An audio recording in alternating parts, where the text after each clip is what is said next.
Thank you very much, Thomas, and thank you for this great initiative. And it's a big honor to be here and to present you my talk in a Landsberg seminar. 1 second.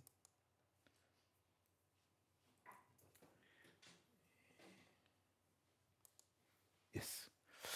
Yes. Yes, my university is called Ben-Gurion University of the Negev. The Negev is a desert. Israel is a very small country, and 60% of the country is occupied by this desert, which is called the Negev. So now you understand the name. And this is our campus, which is in the middle of nowhere. And this is a home of quite unusual faculty in our university. It's called Blaustein Institutes for Desert Research. It's 3 institutes, and all together we are 1 faculty, and our director is the dean. We teach only for graduates. Like there is another institution in Israel similar, it's Weizmann Institute of Science, only for master's and PhD program. But these 3 institutes devoted for engineering and fundamental study focus on development of technology which help people live in the desert. The one is the Institute of Water, and the water is one of the main problems in the Middle East and many places in the world. And it's not in Israel now. When I came to Israel in 1995, it was a huge problem, and now 80% of our water we drink is a desalinate water from the sea. And the technology, it's reverse osmosis, mostly was developed in the Ben-Gurion University. Another institute is the Institute of Agriculture, Biochemistry, Agrochemistry, all kind of clever technology for agriculture. And the third one is our institute, which is called Institute of Energy and Environment. And yes, and my talk is what makes photoinduced degradation of perovskite, PV, quite unusual. It's a question. And I suggest an answer as well. I hope I will suggest reversibility and bias dependence. How it works? Yeah. Yes, just another slide continuously about our place. Yeah. Please, can you help? How many of you are not connected to PV study or PV research, solar energy research? Okay, so I will explain what is drawing in this case. In the planet, we have different spectrums because the sun should go to different angle. It's your atmosphere. But what to do? We need to come to agreement, and there is an agreement. It's a laboratory created spectrum, which is called AMS 1.5G spectrum, which everyone accepts in all laboratories, is use this special lamps which called solar simulators. But anyway, on every place on a planet, the real outdoor spectrum changing in times, and it differs from this. And in our place, we have a very good sun, not only because we have a lot of sunny days, also because of spectrum. Noontime, plus minus 2-3 hours, we have this kind of spectrum. You can see it. Just a second. Yeah, you can see it. This is our spectrum in this time, and solar simulator spectrum for this standard. Another good aspect of our sun, and Tom mentioned our work in concentrated sunlight, concentration of sunlight. This, we have a huge ratio between direct and diffuse sunlight. Physics forbids to concentrate, geometrically concentrate diffuse sunlight, not makes difficult, but forbids. And yeah, we can. I will maybe show only 1 slide. We did a lot of work with synthesis of nanomaterial by sunlight. We work a lot for so-called concentrated photovoltaics and different stuff, okay? Okay. Again, I say that it's a big honor to talk on the Landsberg seminar and look on this famous formula. I met Peter Landsberg 2 times, I think. One is in Quantzol, and another one in Sde-Boker. And this was in 1999 when he gave a talk keynote lecture. It's called Ultimate Efficiency Limits for Photovoltaic Cells in our symposium. 2 weeks ago, we had 23rd Zdebaker Symposium of Solar Energy Production. But these two guys, other guys, are also, all three guys are legendary in solar energy research. On the left is Morton Prince. Morton Prince was not in among first three who invented solar cell in Bell Lab, but he was the fourth. He was in a Bell Lab that time. He published a lot about first generation of solar cells, and then he was, I think, a chief engineer of Department of Energy, a chief scientist. This guy in the middle is Harry Tzvi Tabor. He originally from Great Britain, but he came in Israel in 40s, I think. And he was a pioneer of solar energy, and what was the solar energy of that time? Thermosolar, of course. Yes, and Peter Landsberg.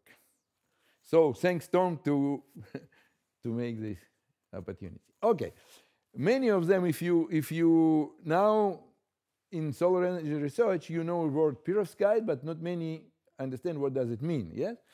And it's a name for the structure, not for the certain material. I will show structure of materials we use in photovoltaics, but in general. And the name was coined in 1839 for mineral calcium titanium oxide with the same structure that we use. And the history is very interesting. It was discovered in Russian mountains in Ural, and a chief mines inspector of Russian Empire, August Alexander Kemmerer, brought it to Berlin to the great, one of the biggest crystallographers of 19th century, Gustav Rose, and Gustav Rose characterized them and give a name. But Kemmerer asked to give a name after the big Russian bureaucrat, Minister of Interior of this empire, and also a lover of minerals. He discovered a number of minerals. Lev Alexeyevich Perovsky. Rose even wrote a paper. Yeah, okay, Rose was with Alexander Gumboldt in this famous expedition to Russia, to Siberia. That's why they come to him. And yeah, and that was perovskite appeared, the name perovskite appeared. If interested, I will skip all this because I wrote an essay. This is exactly this example. You can see it in Berlin in a museum of natural history, the exactly example which Kemmerer brought to Rose. And I wrote, and this is like a detective story of all of this. On occasion of 75th birthday of Michael Grotzel, it was a special issue of, it's called, it's a Helvetica Chemica Acta. Is a, Tom, I will send you, and also I can send everyone because it's not a very common journal. Because this guy, Perovsky, he was a very unusual in Russian history in 19th century, and now we can even understand. He was one of those who wants to cancel slavery before it was done, certainly before. A very, very unusual guy. Okay. Now, what we understand in photovoltaics by perovskites, it's a metal halide perovskites. This actually a structure, why it's connected to Kepler, because in geometry, we call it dual polyhedra. It's an octahedra inspired in a cube. This is what I'll talk in 5 o'clock, and I really invite you to. And actually also about Landsberg, Tom listed all his work. I would add also the writing of popular books in popular physics. I have one of his books he wrote to me for your relaxation. Actually, it was not for very relaxation for me. Anyway, it's a metal in the center of octahedra, usually is lead and still is lead. And then in the vertices of octahedra is an anion, and it's a halide, iodide, bromide, or chloride. And then it's in a cube, is a cation, and it can be organic cation, and it can be inorganic cation. So it can be hybrid organic and inorganic structure. But what is very important in all our research in this kind of solar cells and even mostly in the degradation, which I will talk, that contrary to all classical semiconductors, it's not a covalent crystal. It's a soft ionic crystal. Why soft? That if you put electric field, and solar cell must work under electric field, they can move. I mean, your ions. Yes. Recently, very recently, it was a published paper, a path for perovskite commercialization, perspective from United States Solar Energy Technology Office. And and this is a very famous triangle for any solar cell, which everyone talk. This is efficiency, manufacturing, and stability and durability. And if somebody needs to repeat, I can repeat it to myself. Definition for efficiency of PV. Don't worry. Say if yes. I can do it very, very fast. Yes? Okay. Because I will talk about it. I think. Do you give a definition for efficiency? I don't think so. Okay. Let's do it. Okay. So. Let me just say that, as you can see, the lectures are recorded. So if you miss something today, you can see it online on our Center for Advanced Photovoltaics website. So we start from the in the dark, yes, from the current voltage curve of the diode, and you are mostly electrical engineers, yes. So you know it. This is a very small current, which is called saturation current, and it's a mostly current of minority carriers. And why it's very small? Because it's only few of minority carriers. Yes, but if you the solar cell may be not in exactly p-n junction, but it will be the same. Then when we put it on under light, but what is important that the photons should have energy higher than the band gap. Yes, then this IV curve shifted. Yeah, and in this case, in a voltage 0, we have current 0, and energy conservation law works. Here not. In a voltage 0, we have so-called short-circuit current, and energy conservation works, law works. Why? Because energy comes from sun. Yes, and then we have so-called VOC, as current is equal to 0. Then we are photovoltaic people, very simple guys, and we just look on this part of the curve, and this is still current and voltage. And if you redraw it in this way as a power, which is nothing else than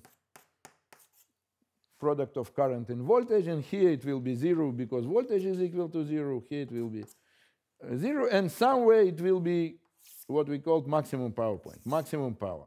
And then efficiency is this maximum power generated by the device to ratio to the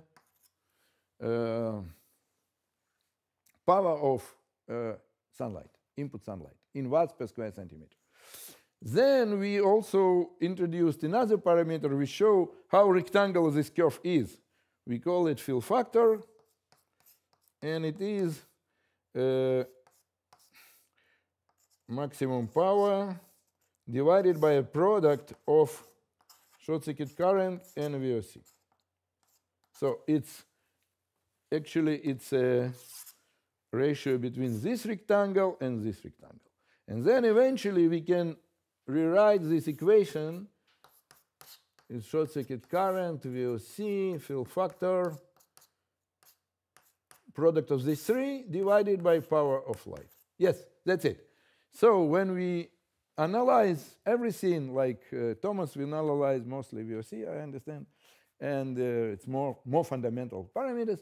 If we analyze the degradation, we should analyze how these three guys degraded, and then we can get the product. Okay, so I can continue. This slide shows that today, I didn't show this famous slide that how efficiency grows with time for all kinds of technologies, but we know that today the record efficiency of perovskite is more than 25%. And it's still a miracle because it's a material can be produced from solution. At the end of the day, we will print it. The printer can stay in your corridor and you can print whatever you want. It's a very, very bad from the crystallographic point of view material, so it's a lot of defects, grain boundaries, and still it's a very high efficiency. And the main bottleneck, it's a degradation. That you know that the main technology which is dominated 90% or even more is silicon, and the lifetime is 25 years or even more. Okay. Then I come exactly to my point for the what is unusual. You already know that it's degraded and it should be solved, and maybe in discussion we can discuss many other aspects. What is unusual, contrary to other semiconductors, even some non-stable, that it's a reversible and also independent of electrical bias. And it's a lot of slow transient processes inside this behavior which we should understand and not very well still understood. Yes, I like this, paper by Michael Grostel Group, published 2017, and you see the following. They put the cell under some solar simulator and during 5 hours, and it's degraded. Not very strong, but degraded. But then, it was in a neutral atmosphere, in a glove box. Then they keep it in the dark for the same time, and it's completely reversed. Yeah, so it go back to the initial. Then they repeat it and show it 4 times, and it shows. So what does it mean? That the mechanism is reversible. There is something which decrease efficiency and then come back in the dark, and this is not a joke. This is not a big problem to understand. Maybe I need to mention it. This is, I don't know if you know it or not. This paper is famous not only because of scientific value, it was stolen. It was published in Energy Environmental Science, one of the best our journals, and then it was published letter to letter in Solar Energy Material and Solar Cells. And it was a couple of months on the website. Then it was a big scandal. Okay. Yeah, what I say, this is not a big trick. Yeah, you can understand it. Something under light happened. But then some Chinese, also long time ago, published completely opposite behavior. When the cell degraded in the dark and restored under the light. And this is not a mistake. This is not an artifact because it was reproduced by many other groups, whatever. And again, this is not a joke. The joke is our paper. We show that also a long time ago that it can happen. These two opposite behavior can happen in the same device, just depending on the state of degradation. So it was a big group of big collaboration. The cell was produced in the Netherlands in a whole center by Julia Gallaghan. She for that time worked there. For that time it was not very bad cells. It was 15% cells. And when you can see, our aim was to compare indoor and outdoor study. And what I didn't say is that in a photovoltaic research, it started from organic photovoltaics, from OPV. We give a definition for lifetime is T80. What that means, T80 is a time when the cell degraded down to 80% of its initial value.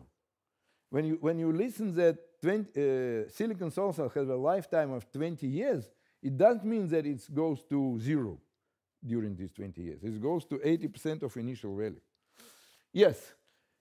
So when we put this cell under the solar simulator, continuous illumination, it started show this, and this T80 was 1 hour. Yeah. Okay. Don't worry. Today we have 1-2 years outdoor illumination stable cells, but anyway, it's worse than silicon, but it's not 1 hour. Yeah, but then we put it under outdoor, under real sunlight in Debaker, under this famous spectrum, and let's compare what it is during the first day. Yes, and something similar it's more or less similar. It's not 100% outdoor on one sun. It's shortened, but it's okay. But then in reality, there is night when the cell efficiency go back, and then it's completely different with if we compare it with the. So what we see here, I will tell you, I will show it in more detail, that during the first 11 days, we call it behavior 1, the cell degraded under the light and reversed at night. And now it's a big question, what is T80? There is no T80 at all. Every day it has its own T80.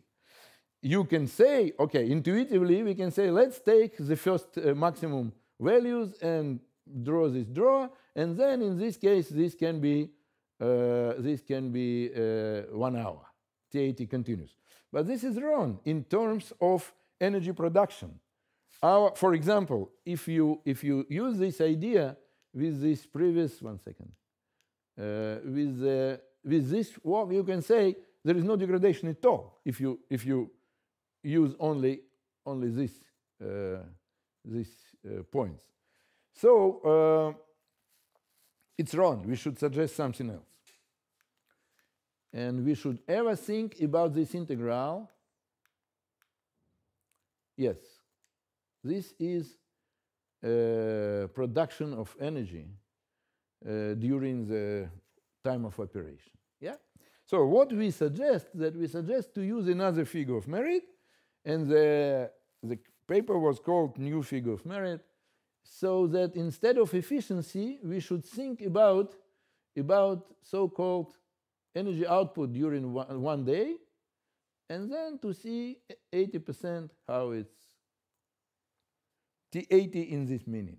And in this case, it's independent. It works for any kind of behavior, if it's reversible or irreversible, whatever. Yeah.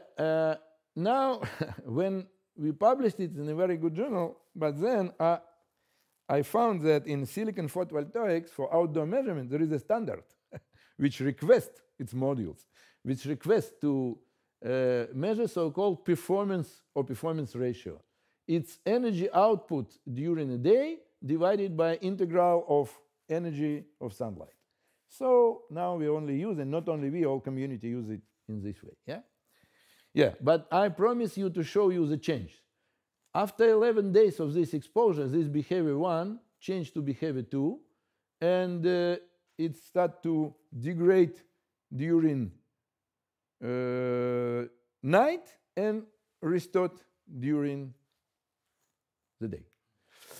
To understand it, we made another experiment, a number of experiments, which we, I think for the first time, studied not only the dynamics of degradation, but also dynamic of restoration.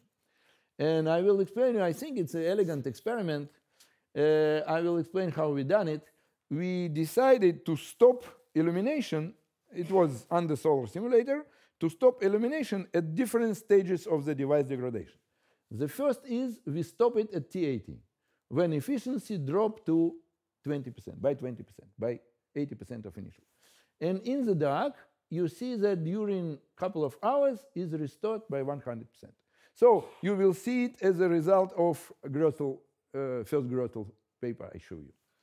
But when it's degraded to 60, so by 40% to T60, it's also, we stop it and it starts to be reversible, but then the restoration keeps 60 hours. So if you use these cells in this stage of degradation outdoor during real night, it will show, it's reversible, completely reversible. But it will show as an irreversible process, because during the time of night, it will not come to 100%.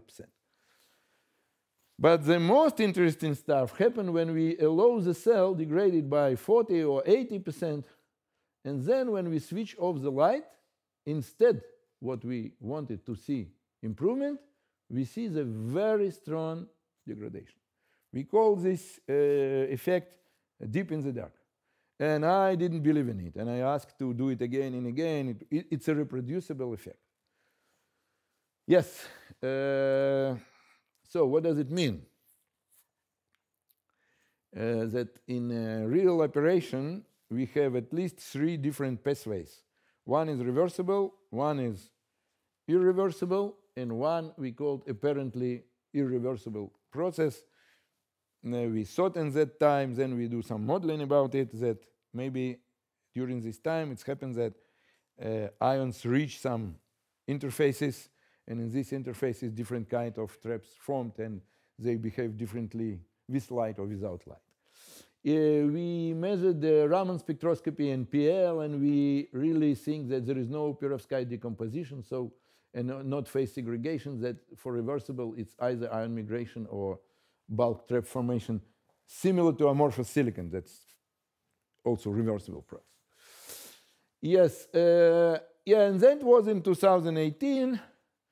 And then another paper by Konrad Domansky and the Grosel group appeared, and it's a very good paper because they, actually this paper was stolen, not that. It's a different paper. Yeah, what they show, they studied again in the glove box in the nitrogen atmosphere, but degradation when aging is done by different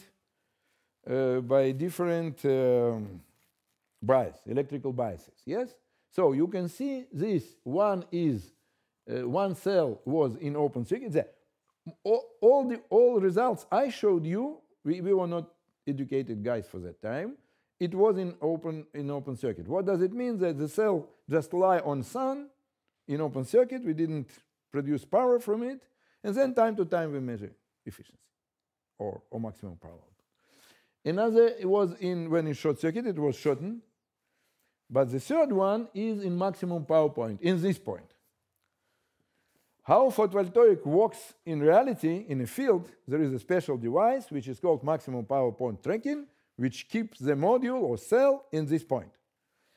And the result is pretty tricky, because if you have one mechanism which has a bias dependence, let's say, and everyone knows that the worst condition is a condition under open circuit.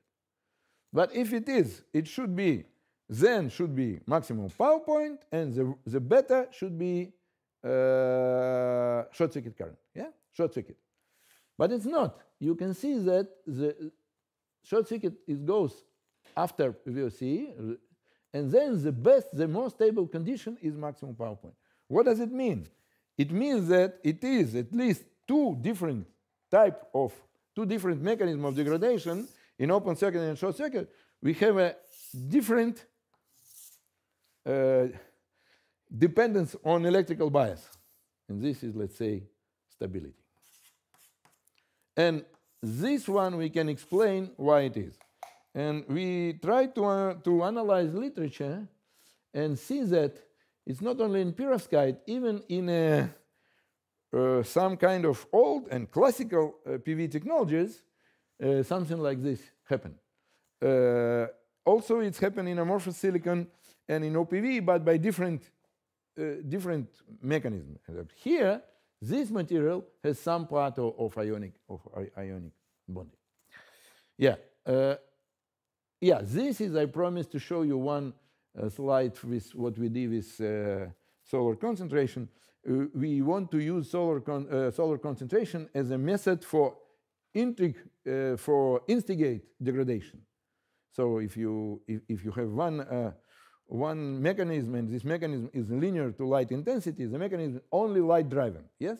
So your degradation at one sun, 100 hours, and one sun, 100 suns, 1 hour should be the same. So this happened if the cell is biased at open circuit. You see that we put it, this is so-called DOS, sun hours. So it's really come in the same curve. But if you do it in a short circuit, it's completely different. So I believe that this is evidence that at least in these two conditions there are at least two different mechanisms. And also we see that, for example, in open circuit, it's a much stronger VOC degradation. It's PL quenching, which we have no in short circuit. So what kind of degradation mechanism it can be? We say in short circuit it's mostly intrinsic and extrinsic ion migration. Yeah, but what I also need to say is that we are sure that there is no perovskite decomposition. We don't see this yellow coloring, and it's still perovskite. When we say intrinsic, it means from perovskite, and extrinsic from outside of perovskite layer in the device. Then in open circuit, in a worse situation, what is open circuit? When you generate electron-hole pairs, but there is no current. You just collect them. So it's charging and light-generated traps, charge carrier accumulation, defect formation, and maybe also extrinsic ion migration. And now, yeah, and in maximum power point is a mixture between these two conditions. Now we repeat this experiment I show you with this deep in the dark with both conditions for aging, one in open circuit, and we repeat what we have, the degradation under light until 60–50%, and then switch off the light, and then deep in the dark. But if you do it under short circuit, it's opposite. It's just long, but restoration. So there is no this effect at all. Again, in maximum power point, I think it will be a mixture of this kind of behavior. More interesting that, based on my experience in OPV, we published a number of papers in OPV in collaboration with Frederick Krebs that not in all OPV cells, but in OPV cells with use zinc oxide electron conducting layer, it's also a reversible degradation. And when you put a very small bias, electrical bias, reverse bias, you instigate the restoration very strongly. We try to do it with these cells, and you see what's happened. We put 0.5 reverse bias during 30 minutes, and you see that for device edged in at open circuit where you have this strong deep in the dark effect, we really mitigate it by electrical bias. And with short circuit, it's opposite. It's in doing something better. But anyway, we start to think that we may suggest some ways. We don't understand it. We need to learn. And maybe the suggestion for different type of perovskite architecture, device architecture will be different. But we may think about some kind of electrical therapy of degraded perovskite cells during night, for example. Or maybe even during day, maybe we stop it and do it very short pulses. So we say that we need to change our thinking, because 100% today of research, of studies on stability of perovskite solar cells is devoted to stopping, to mitigation of degradation. But maybe we need also to think how to instigate the restoration. Yes, then it's a big initiative, maybe the biggest initiative I took in my life. I mean the not bureaucratic, but scientific bureaucracy. So many years ago, 2011, when just OPV was in a big agenda, Frederick Krebs initiated, and we also understood that there were not standards for study stability of organic PV, contrary to silicon.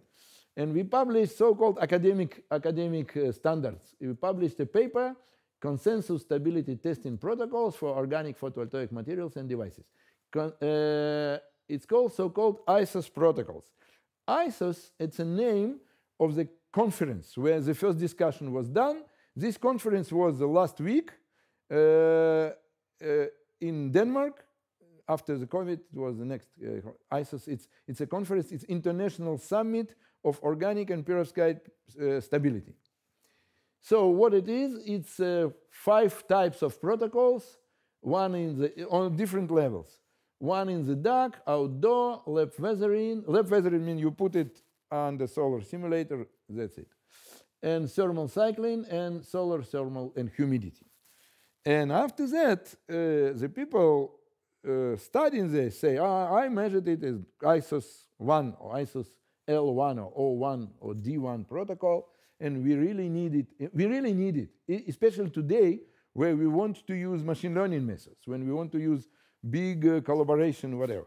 So we suggested to do it new one, for perovskite, and together with Monica Lirocanto from Barcelona and myself, we initiated this kind of collaboration. And Mark Henkin, my former postdoc, he's an SDB now, he wrote the first draft of this. I would say that almost everyone who is active in stability of perovskite solar cells participated in this paper, but we decided not to use ISIS protocols to add something. We add bias stability, and we also add light cycling in the laboratory, not only continuous illumination, but let's say 8 hours of light and 8 hours on the dark, or it can be changed. We discuss it a lot, what kind of period it can be. But this is a big two groups of new protocols which based on unusual behavior, specific behavior of perovskite solar cells. Another, what we also discussed, because in OPV, it's always this work, is the first linear degradation followed by exponential. In perovskite, because I show you, it can be, for example, first very big increase, long increase. It can be days or weeks. And then what we can use by T80, how much time I need to finish, yes?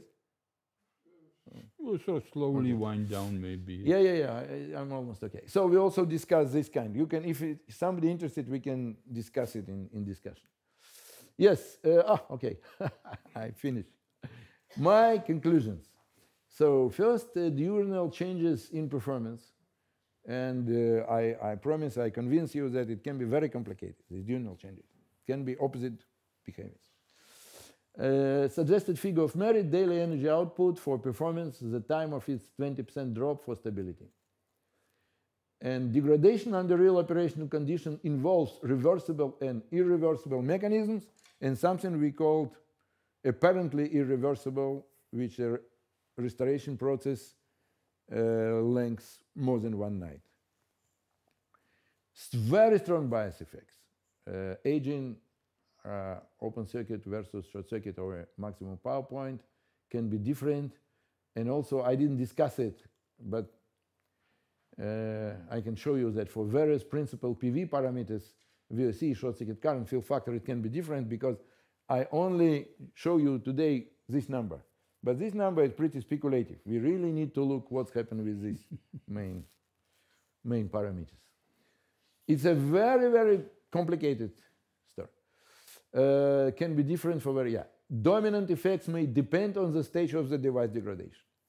Non-monotonous degradation depends on bias, multiple bias-dependent processes, need for new agent protocols and standardization. Actually, we are still very far from real standards. We think about it, we start and get a first step for efficiency measurements, but the standardization should involve a lot of industry. It's still not in this stage. Electrical therapy of degraded perovskite solar cells is possible and necessary to be developed. And what I also want to add today is that when we work on these protocols, we analyze a lot of literature and we understand that almost every indoor test, it's accelerated test. Independently, it's acceleration factor more than 1, higher than 1, and lower than 1. So the only real protocol is outdoor.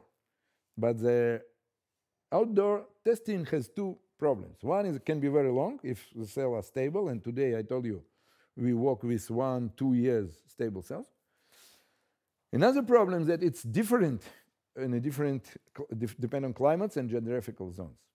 The first problem, we really need to understand it. I hope machine learning can help and to suggest acceleration tests which we can calculate acceleration ratios and calculate real lifetime under outdoor.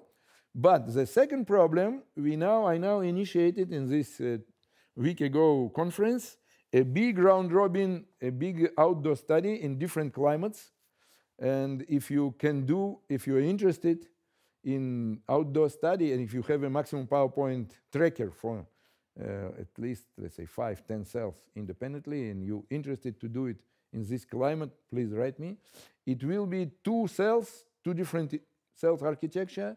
One is produced and encapsulated. Produced and encapsulated, and first in Unreal, in National Renewable Energy Laboratory, and another one, it will be in Swansea, in Scotland. It's a so-called carbon perovskite source. Wales. Yeah. And Wales. Yeah. Sorry. Can be not politically correct. Okay. Yes, this is my group enjoying beach and Mediterranean. Some thanks for money. This is my thanks for collaborators from BGU, our university, and University of Southern Denmark, and Catalan Institute of Science and Nanotechnology, and University of Rome, Tor Vergata. Now we worked a lot with, because Mark now in HZB, we worked a lot with HZB, and all my thanks to all contributors to this consensus paper, and thank you very much for your attention. And last but not least, I invite you to my talk at 5 o'clock about Kepler and Tycho Brahe a bit. Maybe you can listen something not exactly scientific, but connected to science and to life of great people. Thank you very much.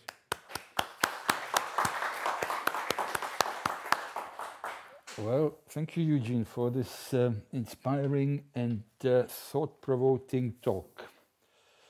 I'm sure there are lots of questions. Certainly, I have many well beyond what we can do. I'm going to say let's spend sort of 5-10 minutes on this individual talk question, so that we then crack on, and then we come back after, in the general discussion, so that we keep things roughly to the schedule. So who wants to kick off?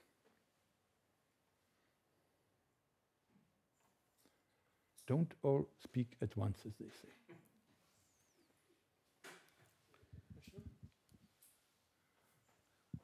Oh, great. Sorry, I don't have that. Hello? Okay. So I don't have that much of experience on perovskite. So I'm just asking, you mentioned in some of the slides that it back to reverse condition at the night. So it means like it became like normal initial position of its working condition, or? Yes. Okay, so maybe I'm not understanding correctly. So can you please explain it a little?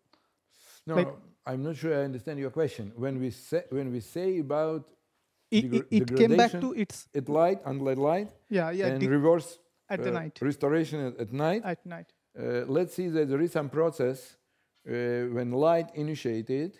For example, the movement of ions, or let's say some generation of metastable defects. When you stop your elimination, there is and the ions wants to go back.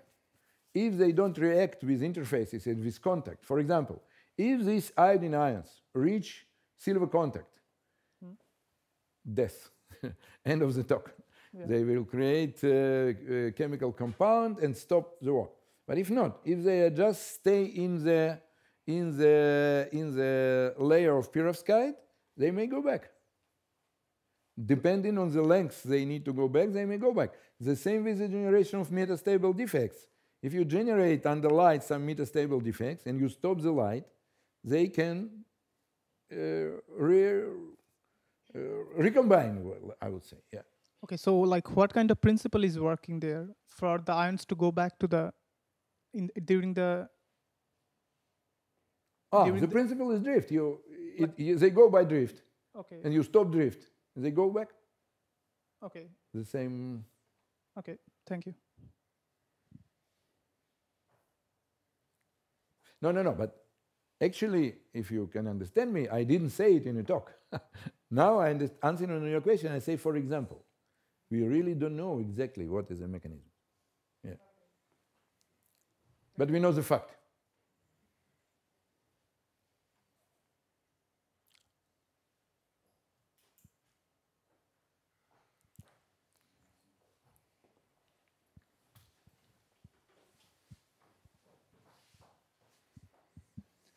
Thanks for the talk. I have a question about the stability testing. There are the protocols. Are there like substantial modifications from OPV to perovskites? There is something really new what was necessary to change because of some crucial principles, or maybe then the time scale for perovskite and OPV, how we can compare it? Like for perovskites, we know that now it's in years. Yeah. We just use the same protocols for OPV in the same group. They have the same name, but we added some groups of protocols which are specific for perovskite. One is necessarily to do in the dark degradation by just electrical bias, both negative and so it's very, very important, because also if you have a module and you have a shadowing, you put negative electrical bias, and in perovskite it can be crucial degradation. So if you do it in silicon, yeah, you produce less power, but and also it's because it's a scientific protocols, it's very important for us to understand, to do it in the dark and under light, just to put electric field. Another group of protocol based on all these miracle results I show you, that it's called light soaking with cycling. So in the initial ISIS protocols, the protocol for light soaking in the lab under the salt simulate was continuous elimination. Now we suggest that we can do 8 hours under light, 8 hours in the dark. Then other people continues to do it, and to do also temperature modeling, or to do also not continuous, not constant values of light intensity, by try to mimic, there are a number of papers published about it, try to mimic light intensity of real sunlight, but do it in the lab. These two groups of protocols have been added, and also was added a long discussion how to report it, because it's not a simple curve like in OPV. It can be different curves with growing, with completely zoo. And then we suggest how to report it. And yeah, it works very nicely. It's now people really refer to this, and it really puts some order in this disordered situation. Yeah.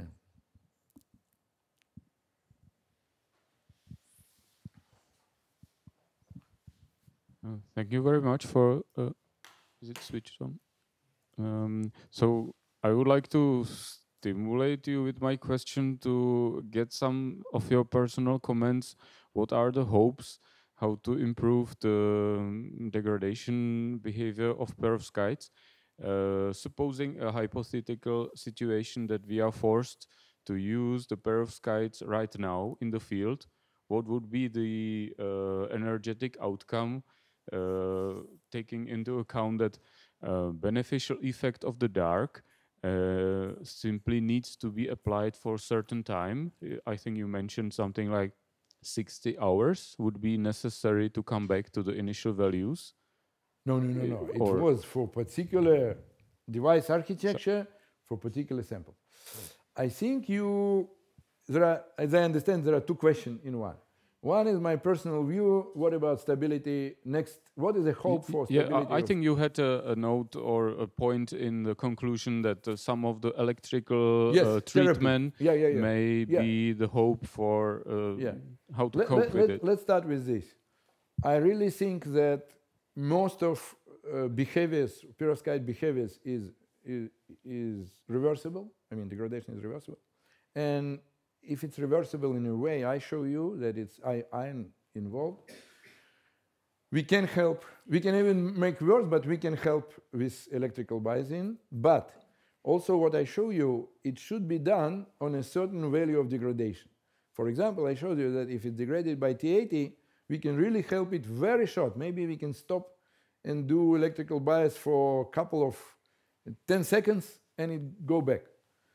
But if it comes to the real degradation, you will never help it. So it's a lot of research and study should be done now to suggest this. But as for, I will tell you that, for example, we work together with some electrical company, maybe you know, it's called Solar Edge. It's an Israeli company which do converters. Mm-hmm. And 50% of them in the world, roof converters on roof photovoltaics are by this company. It's a very successful company. And they really want to do it, to do some clever electronics to help with this. But we couldn't suggest them still. It depends. Yeah, Right. for sure it can depend on the device architecture, PIN, NIP. Answering on your first question, I think, I hope that it can be stable devices with at least, let's say, 5-6 years of operation at under 80%. It's very reasonable. And the most of, in my view, the most of work should be done to not to allow ions reach interfacing in especially contacts and go out from, let's say, metallic contacts to carbon contacts. Try to do, I'm not sure that there are a lot of works to trying to stop ion movement. I'm not sure is a bad thing, because now, I didn't mention it, but now we know that it's a big boom in using of perovskite in space. It was a discovery, counterintuitive discovery, that perovskite semiconductors are more stable to all kind of space radiation of gamma, alpha, and protons than any semiconductor, better than gallium arsenide, silicon, any. And the effect is based on the ion movement and also self-healing. But what we need to stop is to passivate interfaces and to stop ion movement to metallic contacts or to not metallic, to contacts. And I think it's, there is a hope to do it. Okay, thank you. Even if not, look what's happened with OPV. It was a big hope for OPV. And in terms of big photovoltaic generation in the field, there is nothing. But all knowledge with what generated in OPV was transferred, and also in Grostel cells, transferred to perovskite. That's why it's so meteoritic growth of this efficiency of perovskite cells. So our, as an academic community, our aim is to generate knowledge. Okay. But if you ask me if there is any product stable, and if you say, no. No, I understand. But to conclude, if I understood properly, I'm interested in the really energetic outcome of the cells. So those panels based on perovskites would be operating during the day, and as the dark starts, we will treat them with some short electrical procedure to recover their performance. This is one of the scenarios. But if it can degrade it, for example, for, let's say, 90 or 10 or 20% during the day, and it's reversible, it's not a big deal. Why? Because the temperature, I didn't mention it, but temperature coefficient of perovskite solar cell is much lower than silicon. So in real climates of solar generation, they work very well in terms of energy production. And what I didn't mention, the main hope is for not to compete with silicon, but to produce tandems, perovskite silicon tandems.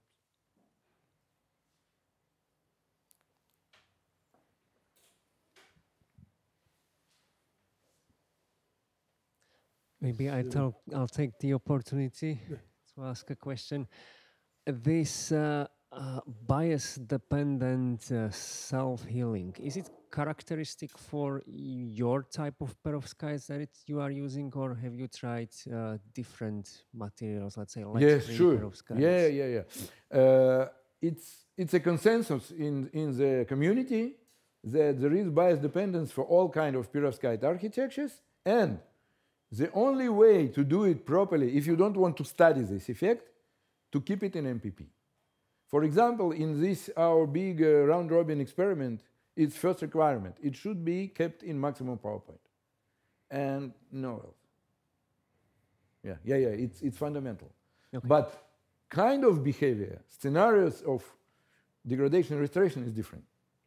Can be different for different. Yeah. Okay, thank you.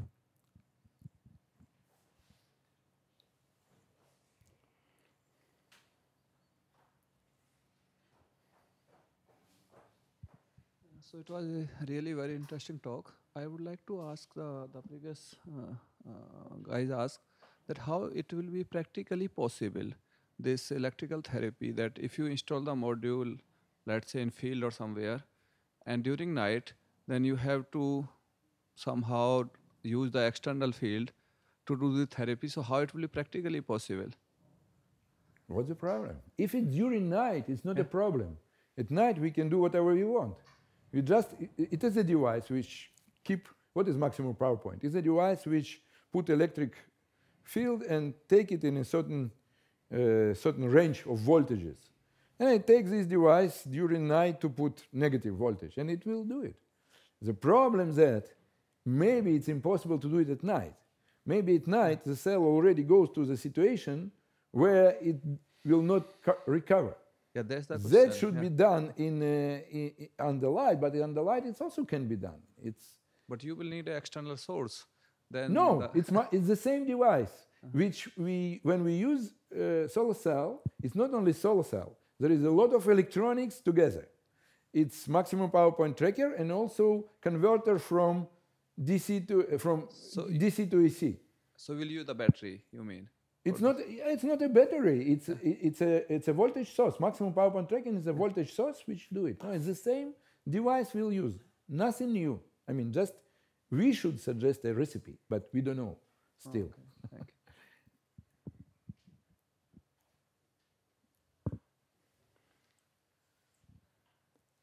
Can I maybe just interject something quite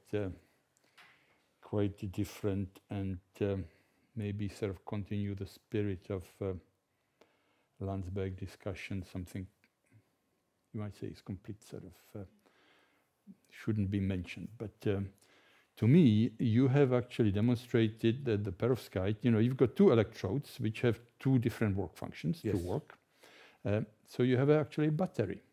Yes. And you have demonstrated that the perovskite, to some extent, is an electrolyte. Is an electrolyte. Yeah.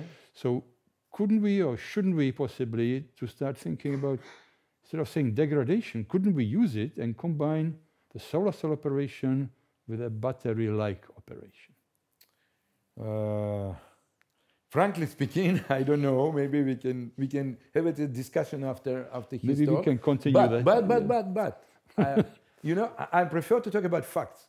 The fact is that there is a part of the conductivity is ionic, it's for sure. And when people study during the so-called diurnal dependence, and when they come to the time when the light intensity is very, very low, and we know what should be VOC, yes, it's logarithm or whatever, but it's much higher. So it's still, there is some kind of that. I don't know.